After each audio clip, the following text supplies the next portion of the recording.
Hello বন্ধুরা, আমি শুভ্রার রান্নাঘরে পরিভোজ চ্যানেলে আপনাদের স্বাগত জানাই। সামনেই রথযাত্রা, আর রথযাত্রায় স্পেশাল আমার আজকের রেসিপি পুরীর খাজা, যেটা জগন্নাথ দেবের একটা পছন্দের খাবার। এভাবে পুরীর খাজাটা বানালে কিন্তু পুরীতে যে খাজা পাওয়া যায় একদম সেই রকমই হবে। পারফেক্ট পুরীর খাজার রেসিপি আজকে আমি আপনাদের সাথে শেয়ার করব। চলুন তবে সম্পূর্ণ রেসিপিটা দেখে নেওয়া যাক।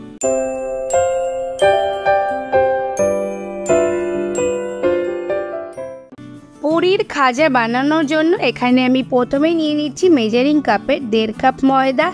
আপনাদের কাছে মেজারিং কাপ না থাকলে ঘরে যে বড় সাইজের চা খাওয়ার কাপ হয় তাতে 1.5 কাপকে 1 কাপ এই হিসেবে মেজারিং করে নেবেন।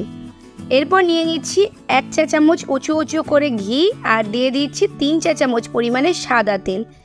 আচ্ছা, আপনারা চাইলে কিন্তু পুরোটাই ঘিতে করতে পারেন, সেক্ষেত্রে 4 চা চামচ ঘি ব্যবহার করবেন। ময়ামটাকে ভালো করে মেখে নিতে হবে সময় ধরে, এরকমভাবে যাতে খুব ভালোভাবে ময়দার সাথে ময়ামটা মিশে যায়। ময়ামটা যদি ভালোভাবে না মেশে তাহলে কিন্তু খাজা খাস্তা হবে না, তাই খুব ভালো করে সময় ধরে এরকমভাবে ডলে ডলে ময়াম দিয়ে নিতে হবে, যতক্ষণ না এরকম মুঠো করলে বেশ শক্ত হচ্ছে আর এরকম একটু চাপ দিলে ভেঙে যাচ্ছে। এরপর অল্প অল্প করে জল দিতে হবে। এখানে রুম টেম্পারেচারে থাকা জলই নিয়েছি। অল্প অল্প করে জল দিয়ে একটা ডো করে নিতে হবে। ডোটা কিন্তু রুটি বা পরোটার যে ডো হয় তার থেকে একটু শক্ত হবে। তো এরকম একটা শক্ত ডো তৈরি করে নিতে হবে। আর জল একেবারে বেশি দেবেন না, অল্প অল্প করে দিয়ে করবেন। দেখলেই বুঝতে পারছেন যে ডোটা কিন্তু একটু শক্ত হয়েছে। এটাকে মেখে আধ ঘন্টা মতো রেস্টিং টাইমে দেব। ততক্ষণ আমি রসটা বানিয়ে নেব। তার জন্য দিয়ে দিলাম মেজারিং কাপের 1 কাপ চিনি, আর 1 কাপের একটু কম, মোটামুটি 2 টেবিল চামচ মতো কম জল আমি দিয়েছি। এরপর এটাকে নেড়ে চেড়ে মিশিয়ে নেব, আর চিনিটা গলে যাওয়া পর্যন্ত ওয়েট করব। 3 থেকে 4 মিনিটের মধ্যেই কিন্তু পুরো চিনিটা মেল্ট হয়ে যাবে। তো পুরো চিনিটা কিন্তু মেল্ট হয়ে গেছে। এরপর আমি এই শিরাটাকে ফুটিয়ে নেব 4 থেকে 5 মিনিট মতো।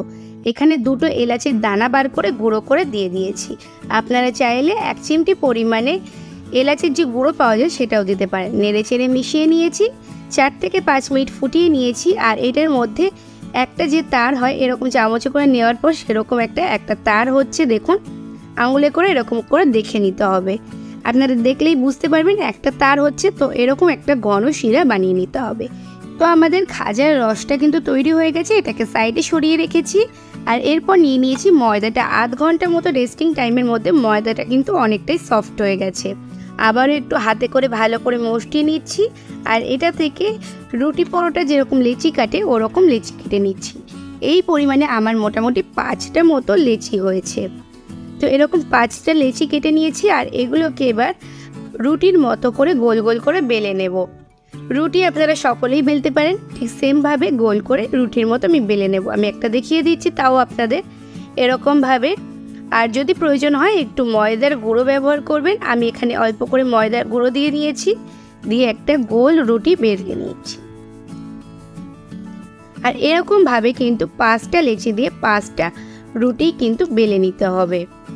আর রুটিগুলো কিন্তু খুব বেশি পাতলা হবে না, মোটামুটি একটু থিকনেস থাকবে। তো দেখুন আমি দেখিয়ে দিচ্ছি, ঠিক এরকম একটা রুটি বানাতে হবে। খুব বেশি পাতলা না, আবার খুব যে বেশি মোটা সেরকমও নয়। এরকমভাবে আমি 5টাই বেলে নিয়েছি। আর এরপর 5টা রুটিকে আমি কিভাবে সাজিয়ে নেব দেখিয়ে দিচ্ছি। এরপর প্রথমে একটা রুটি নিয়ে নিয়েছি, তার উপর দিয়ে দিচ্ছি 1/2 চা চামচ পরিমাণে সাদা তেল। আপনারা চাইলে পুরো রেসিপিটাই কিন্তু ঘিতে বানাতে পারেন। দিয়ে ভালো করে হাত দিয়ে মাখিয়ে নিয়েছি। আর তারপর এরকমভাবে একটু ময়দার গুঁড়ো দিয়ে দিচ্ছি, 1/2 চা চামচ মতো গুঁড়ো দিয়েছি। দিয়ে পুরোটা কভার করে দিচ্ছি এরকম হালকা করে। খুব বেশি চেপে চেপে কিন্তু গুঁড়োগুলো দেওয়া যাবে না, এরকম হালকা হালকা করে লাগিয়ে নিতে হবে। দিয়ে আবারও একটা রুটি দিয়ে দিচ্ছি, আর আবারও দিয়ে দিচ্ছি 1/2 চা চামচ সাদা তেল। হাত দিয়ে খুব ভালোভাবে পুরো রুটিটায় মাখিয়ে নিচ্ছি। আর আবারও ময়দার গুঁড়ো দিয়ে পুরোটাতে ছড়িয়ে দিচ্ছি। এরকমভাবে প্রত্যেকটা রুটি কিন্তু দিয়ে নিতে হবে। তো এরকমভাবে যাতে সব জায়গাটায় ময়দার গুঁড়োটা লাগে সেটাও খেয়াল রাখতে হবে, না হলে কিন্তু লেয়ারগুলো ভালো আসবে না। আর আমি 5টাই এরকমভাবে করে নিয়েছি। আর একদম শেষেরটাতেও কিন্তু এরকমভাবেই তেল আর ময়দা মাখিয়ে নিয়েছি। আর তারপর এরকম সাইড থেকে রোল করা শুরু করেছি। খুবই সহজ, সাইড থেকে একটু ধরলেই রোলটা করা যাবে। আর শেষ অবধি রোলটা করে এই যে শেষের মাথাগুলো সামান্য একটু জল হাতে লাগিয়ে এগুলোকে এরকমভাবে আটকে দিতে হবে। তো দেখুন এরকম করে সামান্য একটু জল নিয়ে টেনে টেনে আটকে দিলেই, ভালো করে একটু চেপে দিলেই কিন্তু এটা আটকে যাবে। খুব ভালো করে আটকে নিতে হবে, নাহলে কিন্তু ভাজার সময় মুখটা খুলে যাবে। তো এরকমভাবে আটকে নিয়ে একটু চেপে চেপে নিয়েছি। এরপর দু মাথাটা প্রথমে একটু কেটে নিচ্ছি। দু মাথার এগুলো কিন্তু গজা হবে না ঠিকই, তবে এগুলোকে ভাজলে কিন্তু গজার মতোই খেতে লাগবে। ভেতরের লেয়ারগুলো ঠিকঠাক পড়বে না। আর বাকি মাঝখানেরগুলো এরকমভাবে একই সাইজের আমি সবগুলো কেটে নিচ্ছি। আর দেখুন প্রত্যেকটাই কিন্তু আমি একই সাইজের করে কাটছি। রোলটা কিন্তু খুব বেশি হাত দিয়ে চাপা যাবে না, তাহলে কিন্তু লেয়ারগুলো ভালো পড়বে না। আর আমি এখানে একটা দেখিয়ে দিচ্ছি, দেখুন কত সুন্দর লেয়ারগুলো পড়েছে। এরপর প্রত্যেকটাই কিন্তু এরকমভাবে লেয়ার পড়েছে। আর আমি যতগুলো কেটেছিলাম সবগুলোই নিয়ে নিয়েছি। এবার একটা করে আমি নিয়ে বেলে নেব। প্রথমে হাতের সাহায্যে একটু চেপে চেপে পাতলা মতো করে নেব, তারপর বেলুনি দিয়ে বেলে নেব। বেলুনি দিয়ে বেলে নেওয়ার সময় কিন্তু হালকা হাতে বেলতে হবে, খুব বেশি চাপ দিয়ে বেলা যাবে না, তাহলে কিন্তু লেয়ারগুলো ভালো আসবে না।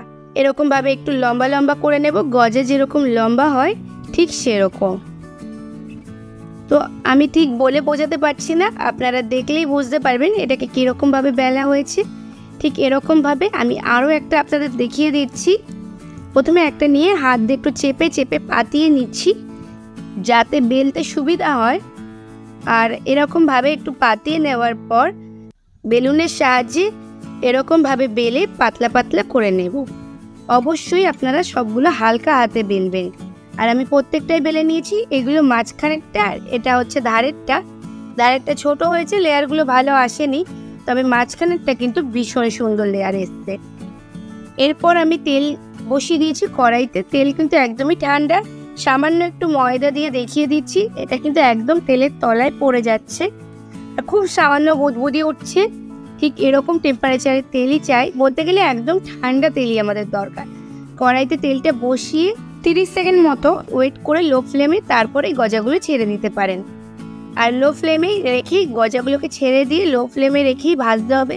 হাই ফ্লেমে দিয়ে ভাজা যাবে না, তাহলে কিন্তু গজা খাসতে হবে না। তো আমি লো ফ্লেমে রেখে 15 মিনিট মতো এপিট ওপিট করে ভেজেছি। আর তারপর 15 মিনিট পর যখন মোটামুটি গজাতে কালারটা আসেনি, তখন আমি একটু বাড়িয়ে দিয়েছিলাম, তারপর বাড়িয়ে দিয়ে এপিট ওপিট করে ভেজে নিয়েছি। তবে 15 মিনিট মতো কিন্তু লো ফ্লেমে রেখেই ভাজতে হবে। তারপর একটু বাড়িয়ে দিলে কি গজা থেকে তেলটাও ছেড়ে দেবে। তো এরকমভাবে একটা একটা করে তুলে নিচ্ছি। আর কালারটা ঠিক এরকমভাবে আসবে সেরকমই নিতে হবে। পুরীর খাজাগুলোর কালার কিন্তু একটু ডার্ক হয়, তাই আমি একটু ডার্ক করে ভেজেছি, তবে আপনারা চাইলে একটু হালকা করেও ভাজতে পারেন। দেখুন কালারগুলো কতটা সুন্দর হয়েছে, একদম পুরীর খাজার মতো। আর লেয়ারগুলোও কিন্তু ভীষণই সুন্দর এসছে। গজাগুলোকে তেলের থেকে তুলে কিন্তু ডাইরেক্ট শিরাতে দেওয়া যাবে না, তাহলে নরম হয়ে যাবে। 10 মিনিট মতো ওয়েট করে নিয়েছি, ততক্ষণে আমি আরেক ব্যাচে ভাজতে দিয়ে দিয়েছি। মোটামুটি হাতে ধরা যাচ্ছে তখনই গজাগুলোকে দিয়েছি। আর এই সময় কিন্তু চিনির শিরাটা একদমই ঠান্ডা ছিল। এক একটা দেওয়ার পর এরকমভাবে উল্টে পাল্টে নিয়েছি 20 সেকেন্ড মতো, বেশিক্ষণ না, 20 সেকেন্ড মতো রেখেছি। আর তারপরেই এগুলোকে তুলে নিতে হবে। খুব বেশিক্ষণ কিন্তু রসে ভিজিয়ে রাখা যাবে না, তাহলে কিন্তু গজা নরম হয়ে যাবে। প্রত্যেকটাই আমি একইভাবে তৈরি করে নিয়েছি। আর দেখুন প্রত্যেকটা গজাই কিন্তু চিনির শিরায় দেওয়া হয়ে গেছে, ভীষণই সুন্দর হয়েছে, একদম পারফেক্ট হয়েছে।